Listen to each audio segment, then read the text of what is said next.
শহীদ ভাইদের পক্ষ থেকে আহত ভাইদের পক্ষ থেকে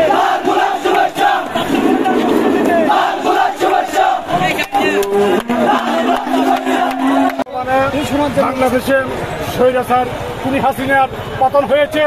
বাংলাদেশ আজ বিজয় উল্লাস করছে, আজ নতুন করে বিজয় এসেছে। ইনশাআল্লাহ আমরা সাধারণ জনতা আজ এই মিছিলে অংশগ্রহণ করেছে। চকরিয়াতে ব্যর্থ যাবার মতো বিশ্বাসঘাত ব্যর্থ যাবার মতো সন্ত্রাসীর পতন হয়েছে। চকরিয়াবাসী আজ বিজয়ের নিশান রয়েছে। ভাই সাহেব, আপনাদের সম্মুখীন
হাতে গেলে দেশ বাংলাদেশ